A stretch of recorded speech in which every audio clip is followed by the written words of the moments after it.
सब्जी खाने ले जा। पैसों के लालच में अंधे होकर के गाय दूध नहीं दे रही, बेच दिया गाय को कसाई के हाथों में। क्या कमा रहे? पैसा? पैसा नहीं है। आगे के जीवन में अंधकार कमा रहे हो।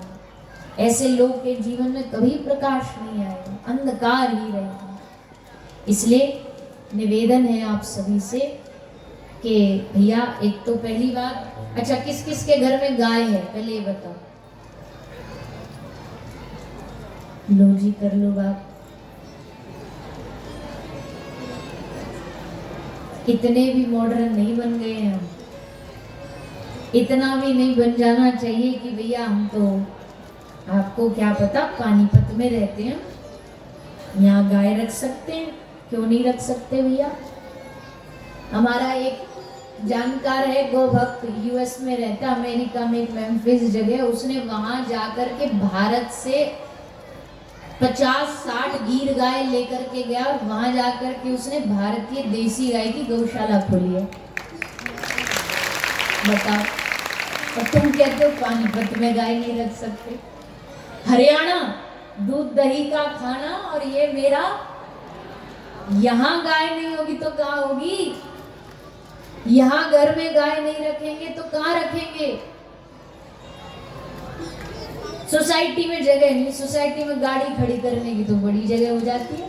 घर में अगर 10 सदस्य हैं तो 10 ही गाड़ियां होंगी और 10 के लिए पार्किंग स्पेस है, गायों के लिए नहीं। एक पुणे में किसी ने सोसाइटी बनाई, किसी बिल्डर ने, तो उसने उस सोसाइटी का रूल ही ये रख दिया कि इस सोसाइटी में जो घर लेगा उसी को घर मिलेगा जो घर में गाय रखेगा। उसने घर, सोसाइटी में घर के पीछे थोड़ी जगह बना के दी कि यहाँ पे गाय को रखेंगे और आगे गैरेज, वहाँ गाड़ी खड़ी, पीछे गाय। तो भैया देखो, चाहने वाला तो कहीं भी कर सकता है। अगर आप चाह लोगे, पहले तो समझो कि कीमत क्या है गौ माता की। चलो गाय की कीमत मत समझो, कम से कम अपने शरीर की कीमत तो समझो। ये जो दूध बाहर का डेयरियों का पी रहे हो, जो बाहर का घी मिलावट का खा रहे हो, क्या हालत हो रही है इससे शरीर की। कौन सा घर ऐसा बचा है बता दो जिसमें बीपी ना हो, कोलेस्ट्रॉल बढ़ाना, डायबिटीज ना हो। घर घर में है, क्यों? क्योंकि घर में शुद्ध दूध नहीं है, घी नहीं है, खाना नहीं है, फल नहीं है, सब्जियां नहीं है, सब गंदगी मिलावट की चीज खा रहे हैं।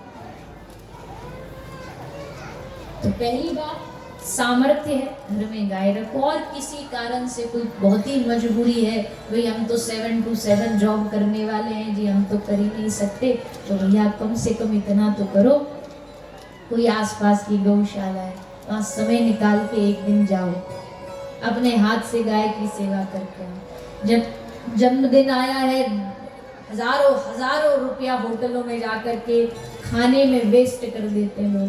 शादियों में करोड़ों करोड़ों रुपया वेस्ट होता है। मेरे कहने से रुक नहीं जाओगे आप, पता है मुझे, करोगे अपने मन की, खर्चा उतना ही करोगे। पर एक बात सोच के भी तो देखो, आज की शादियों में जो आते हैं, वो केटरर्स आते हैं, वो एक प्लेट हजारों हजारों रुपया की होती है, और उसमें भी क्या करते हैं जानते हैं लोग, एक दिन का खाते हैं, इतना सा खाते हैं और सारा लेकर के डब्बे में। जितनी बर्बादी अन्न की इन शादियों में और इन उत्सवों में होती है ना, ब्याह प्रोग्राम्स में, इतनी कहीं नहीं होती। क्या करना है? अगर आप इतना उनको खिला सकते हो तो क्या अपनी बेटे की शादी में जाकर के अपने आसपास की जितनी गौशालाएं, सारी गायों को चारा नहीं डलवा सकते?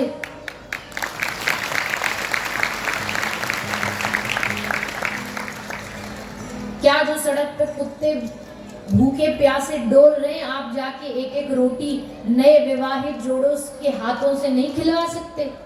और अगर आप ये नहीं कर सकते, अगर आप कहते हैं नहीं भैया हमारे भैया बस की बात नहीं, तो जिन बच्चों का भविष्य आप चाह रहे हो अच्छा हो, अच्छा इनमें संस्कार हो, कहाँ से संस्कार आएंगे?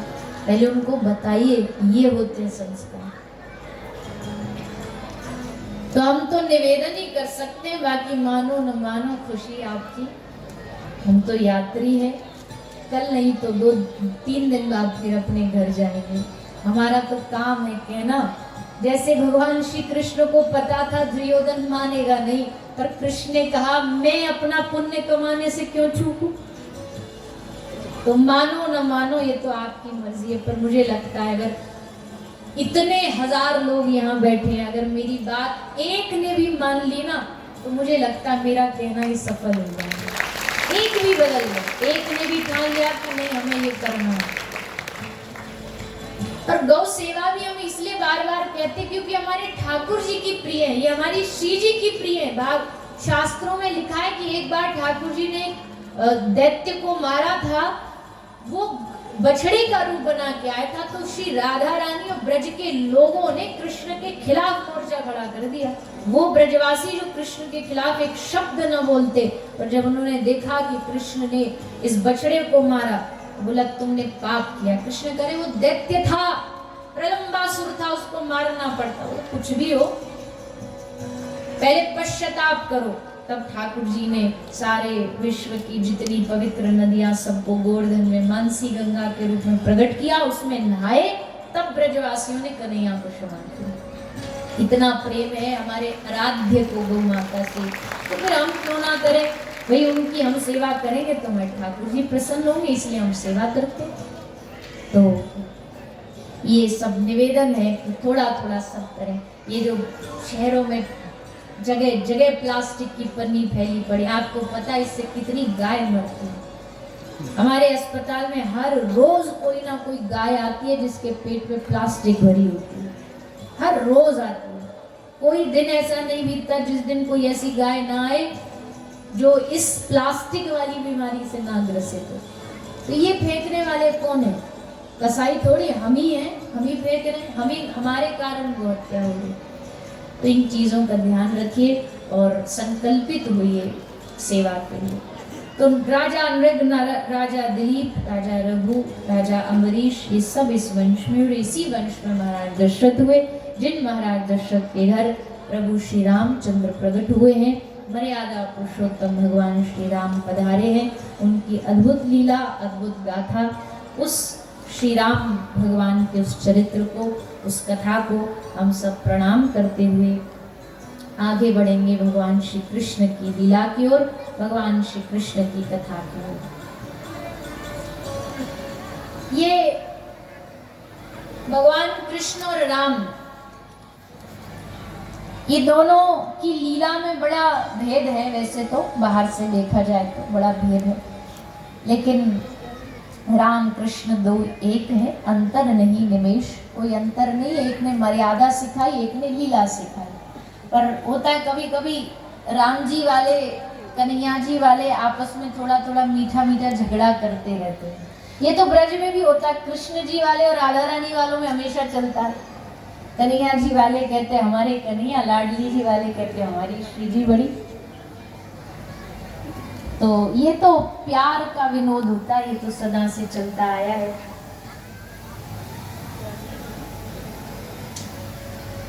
अब स्मरण में आ गया तो अब बोल देना चाहिए, बात दिल में नहीं रखनी चाहिए।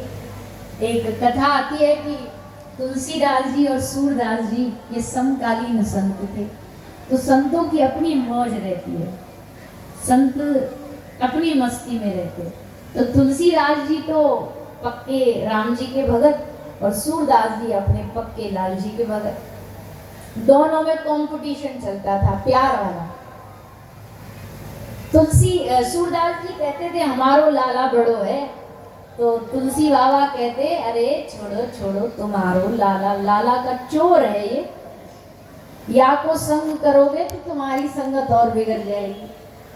चोर चोर मोसेरे भाई, अब चोर के संग रहोगे तो चोरी सीखोगे, या फिर बढ़िया तो मैं राम जी की शरण में आ जाओ। तो रोज कुछ ना कुछ विनोद होता। तो एक दिन तुलसीदास जी ने कहा सूरदास जी रोज रोज का झगड़ना ठीक नहीं लगता, एक काम कर दे, एक दिन बैठ के फुल एंड फाइनल डिसाइड करते हैं कि तुम्हारे कन्हैया जी बड़े या हमारे राम जी बड़े। सूरदास जी बोले कैसे करोगे? तो बोले एक तराजू लेंगे, एक तराजू पे तुम बैठ जाना, एक पे हम अपने राम जी को लेके बैठ जाएंगे, तुम अपने लाल जी को लेके बैठ जाना, जिसका पल्ला भारी वो भगवान बड़ा। और देखो जिसका पल्ला भारी नहीं होगा ना तो उसको फिर अपने आराध्य को छोड़ के भारी वाले की शरण में ट्रांसफर होना पड़ेगा, आराध्य बदलने पड़ेंगे, अपने इष्ट बदलने पड़ेंगे। सूरदास जी को पक्का भरोसा था अपने लाल जी पे, उन्होंने भी चैलेंज एक्सेप्ट कर लिया। ठीक है जी, कल मिलेंगे, तराजू ले आना। रात को तुलसी बाबा अपनी कुटिया में लाल जी को सिखा पढ़ा रहे पाठ में, देखो इज्जत की बात है, भारी हो जाना कल थोड़े से, सुबह तुमको खूब माखन मिश्री खिलाएंगे तो थोड़ा वजन बढ़ा लेना, कल के लिए नाक नहीं कटनी चाहिए, देख लेना। कह के आ गए और आए, तुलसी बाबा ने कहा तैयार? बोले हाँ तैयार। बोले बैठो अपने ठाकुर जी का नाम लेके। तो सूरदास जी ने अपने ठाकुर जी का नाम लिया, बोले बाल कृष्ण लाल की, और बैठ गए पल्ले में। तुलसी बाबा आप भी बैठो, आप तैयार हो? बोले हम भी तैयार हैं, आप भी बैठो। तुलसी बाबा ने भी कहा बोलिए सियावर रामचंद्र भगवान की, और बाबा तुलसी बैठ गए अपने राम जी को लेके। अब जैसे राम जी को लेके बैठे तो तुलसीदास जी वाला जो पल्ला है वो तो भारी हो गया, नीचे हो गया, और भगवान कृष्ण का पल्ला ऊपर चला गया, राम जी का पल्ला भारी हो गया। वैसे भी आजकल भी राम जी का पल्ला नहीं थोड़ा सा भारी चल रहा है, हमारे ठाकुर जी ज्यादा भारी चल रहा है। पर हम वृंदावन में अभी कुछ समय थोड़ी भीड़ कम रही, क्यों डाइवर्ट हो गई अयोध्या। तो वृंदावन वाले बड़े खुश थे कि भैया चलो थोड़ा तो चैन मिला। राम जी ने थोड़ी तो अपने कंधे पे जिम्मेदारी ली, तो फिलहाल राम जी का पल्ला भारी चल रहा है। नई नई विराजे हैं, नई नई लाला है, बड़े सुंदर लाला है, मुस्कुराते हुए विराज रहे हैं, आंखों में करुणा भरी है, रूप तो अद्भुत है ही। तो तुलसी बाबा ने कहा लो जी हो गया फैसला, हमारा पल्ला भारी, हमारे राम जी भारी, अब लाओ ये लड्डू गोपाल जी ले जाओ और जमुना जी में बहा दो और हमारी तरफ आ जाओ, हमारी पार्टी में आ जाओ। सूरदास जी की बोलती बंद, बोले तो क्या बोले, चैलेंज इन्होंने एक्सेप्ट करा था कि भाई हार गए तो ठीक है, पल्ला भारी तो आगे चुपचाप मुंह लटका के गए। अब लड़े तो किससे लड़े, लड़ने वाला भी एक ही, भक्त के पास तो प्रार्थना करने के लिए भी एक है और लड़ने के लिए भी एक। आते ही मुंह फुला के बैठ गए ठाकुर जी से। लाल जी कह रहे बाबा, ओ बाबा कैसे आज एकदम गुस्सा में फूलो बैठो तू, कछु खवावे हो ना, भोग को टाइम है वो। सूरदास जी बोले तू चुप बैठो रे, मुझे बोले मत, आज मेरे गुस्सा सर पे चढ़ो गयो। अरे पर बाबा भयो कहा क्यों, तोकू ना बतो कहा भयो, हमने पूरी रात तोकू निवेदन करो, तोकू पाठ पढ़ायो कि नेक भजन बढ़ा लीजो, भजन बढ़ा लीजो, तो पे नेक भजन ना बढ़ाए गयो। तृणाव्रत को मारने के लिए तो तेने भजन बढ़ा लियो, पूतना को मारने भजन बढ़ा लियो, आज तो पे भजन ना बढ़ाए गयो। लाल जी बोले देखो बेकार को हम पे मत ना टूटो, गलती तुम्हारी खुद की है। हाँ हाँ हाँ सही कह रहे हो, गलती हमारी है, सही कह रहे तुलसी बाबा, आज बात समझ आ गई कि चोर को संग करोगे तो ऐसी धोखो मिलेगा, गलती हमारी है, बढ़िया राम जी को भजन करते तो आज जीत तो जाते। अरे बाबा देखो गुस्सा ना हो, एक बात बताओ, दो ज्यादा होते हैं कि तीन ज्यादा होते हैं? सूर बाबा बोले मोकू गवार समझो है का, पतो है तीन ज्यादा होते हैं, दो ते ज्यादा तीन। तो बाबा नाराज ना हो, एक बात बताओ, जब पल्ला में आप बैठे तो आपने कहा कही, बोले हमने कही बाल कृष्ण लाल की, तो एक तो हो गए हम बाल कृष्ण, वो भी बाल कृष्ण, और एक हो गए आप हो गए दो। और जब तुलसी बाबा बैठे तो उनने कहा कही बोले सियावर रामचंद्र भगवान की जय। तो सीता जी, राम जी और तुलसी जी, तीन। अब बताओ, तीन वाले भारी पड़ेंगे कि दो वाले भारी पड़ेंगे? ओ, तो ये बात है। अब मामलो समझ आयो। तुरंत गोपाल जी को झोला में डाल के सूरदास जी गए तुलसी बाबा के पास, जाके बोले बाबा बाहर आओ। बाबा बोले कहाँ गए? बोले दोबारा तो लेंगे, अब की बार अब हम अपनी राधा रानी को बुलाएंगे और तब तो लेंगे, तब नपेंगे, फिर देखते हो कौन जीते कौन हारे। तुलसी बाबा बोले जाने तू सिखा पढ़ा के भेजो है ना, बातें कह दे कि निर्णय एक ही बार होता है। ये चिकनी चुपड़ी बातें किसी और से जाके करे, निर्णय होना था सो हो गया। अब तो निर्णय यही फाइनल है कि हमारे राम जी बड़े हैं और तुमको अब बदल के आराध्य इनको बनाना पड़ेगा। अब बेचारे सूरदास जी क्या करेंगे, बड़े रोने लगे, आंख से आंसू लटका के जा रहे। तुलसी बाबा ने देख लिया कि ये तो एकदम सीरियस हो गया, बेचारा रो रहा है। जाकर के तुलसी बाबा ने सूरदास जी को अपने गले से लगा लिया और हंस के बोले अरे सूर, न राम बड़े न कृष्ण बड़े, अरे भैया इन दोनों में जो अंतर करे वो ही मूर्ख है। ये तो आनंद है, विनोद है, साधुओं का संतों का विनोद है, आपस में लीला करते रहते, बाकी राम कृष्ण में कोई अंतर नहीं है। एक अंतर है, इनके नयन गंभीर हैं, इनके चपल विशेष। तो ऐसे श्री राम लला और भगवान कृष्ण। अब कथा बढ़ती है लाल जी की ओर, भगवान श्री कृष्ण के प्रागट्य की ओर। श्री ठाकुर जी के अवतार का समय आता है। माता पृथ्वी भगवान की शरण में जाती है, भगवान से निवेदन करती है अवतार लेने का। इधर मथुरा में महाराज कंस के छोटे भाई देवक की बेटी माता देवकी विवाह हुआ वसुदेव जी के साथ। कंस को सूचना आकाशवाणी ने पहले ही दे दी, देवकी का पुत्र तुम्हारा काल है। पहला बालक हुआ, मारने के लिए उद्यत हुआ कंस, पर मन में न जाने कैसे दया आ गई, पहले बालक को छोड़ दिया। तब नारद जी ने आकर के कुछ बताया सिखाया, तो फिर से द्वारपाल को भेज करके देवकी के प्रथम बालक को बुलाया गया, उसको मारा। दूसरा तीसरा 6 बालकों को कंस ने मारा। 7वां माता देवकी का गर्भ भगवान ने रोहिणी मैया के गर्भ में प्रवेश करा दिया, बलराम जी का प्रागट्य हुआ। और फिर बारी आती है 8वें की, यानी भगवान श्री बाल कृष्ण लाल की। सारे कारागार में आनंद उमड़ गया। देवताओं ने कारागार में प्रकट होकर के भगवान के आगमन के लिए स्तुति गाई है, प्रणाम किया है। भगवान आगमन की तैयारी करते हैं। अब जब भगवान आने की तैयारी कर रहे थे तो अब देखो थोड़ी सी, अब जब श्री लाडली जी का प्रागट्य है तो थोड़ा तो मिलाना पड़ेगा ना दोनों नदियों को। तो जैसे लाल जी का प्रागट्य होने वाला था तो सारे महीने जो होते ना, आषाढ़ वैशाख श्रावण भादो, ये सारे की सारे अपने अपना अपना आवेदन लेके पहुंच गए।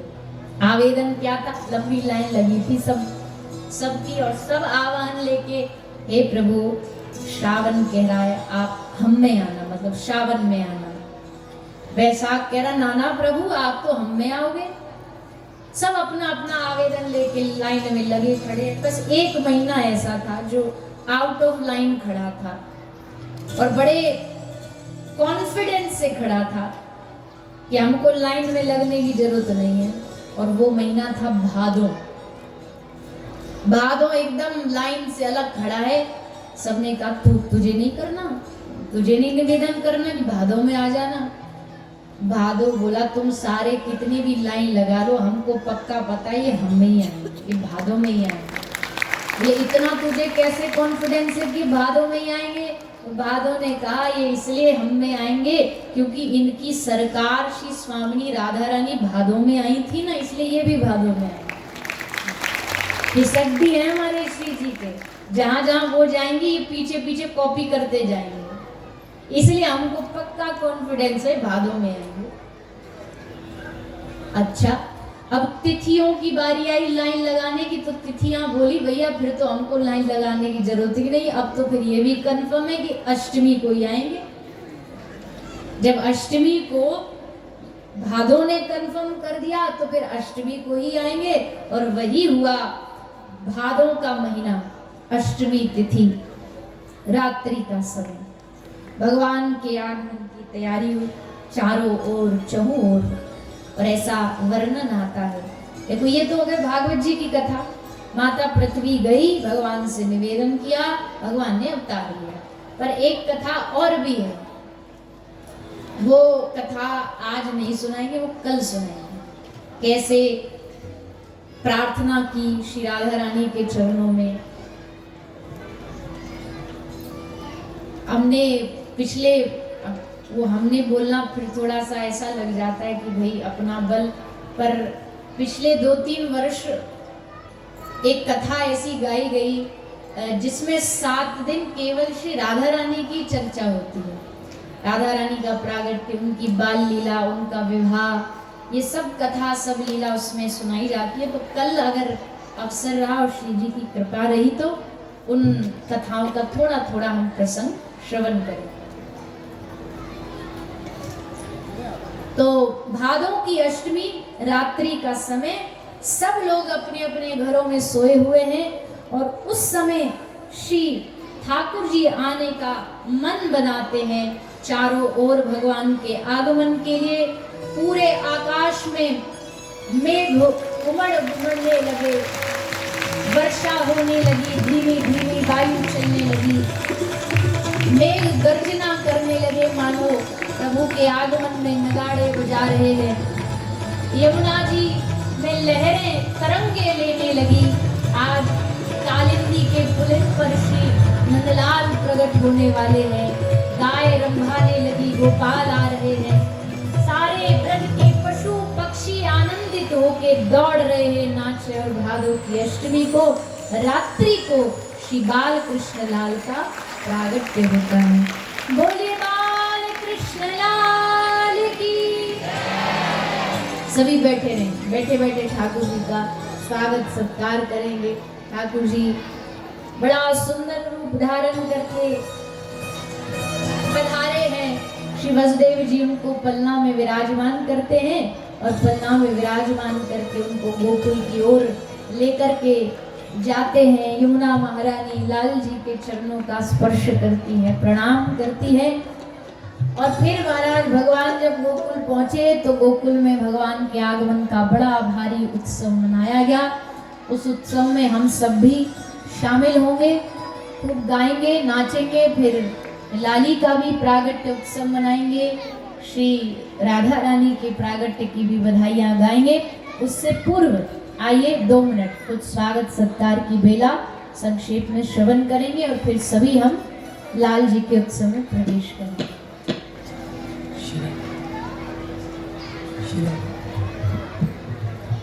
बोलबा के बिहारी लाल की, बोल बरसाने वाली की। एक बार कहना पड़ेगा क्या? जिधर देखिए गोविंद के बीमार बैठे हैं, जिधर देखिए गोविंद के बीमार बैठे हैं, और सैकड़ों मर चुके हैं, लाखों तैयार बैठे हैं।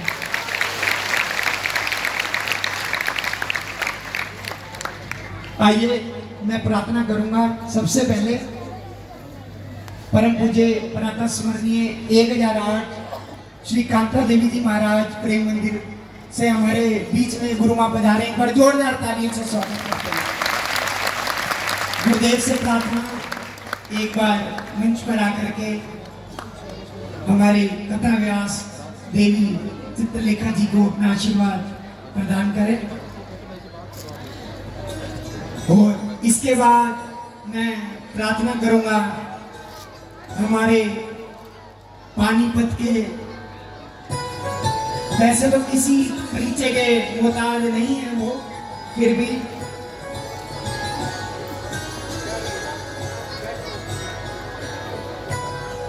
हमारे एक ब्रह्म कुमारी आश्रम से भी दीदी माँ बता रहे हैं, उनसे भी प्रार्थना वो भी आकर के आशीर्वाद प्राप्त करें। और अब मैं जिनका नाम लेने जा रहा हूँ, वैसे तो पानीपत का हर एक शख्स उनको जानता है, फिर भी मैं प्रार्थना करूंगा हमारे सांसद संजय भाटिया जी से, वो भी मंच पे आकर के पूज्य देवी जी से आशीर्वाद प्राप्त करेंगे। हमारे पूर्व प्रत्याशी कांग्रेसी हमारे संजय अग्रवाल जी, उनसे भी प्रार्थना मंच पे आकर के आशीर्वाद प्राप्त करेंगे। हमारे जगदीश राय जैन जी, जिनकी तरफ से आज भंडारे की सेवा है, वो भी आकर के आशीर्वाद प्राप्त करेंगे। हमारे सतीश गोयल जी, श्री बालाजी बुलेट मिल, उनसे भी प्रार्थना वो आकर के आशीर्वाद प्राप्त करें। और अब मैं बुलाना चाहूंगा हमारे, अभी कोई भैया जाए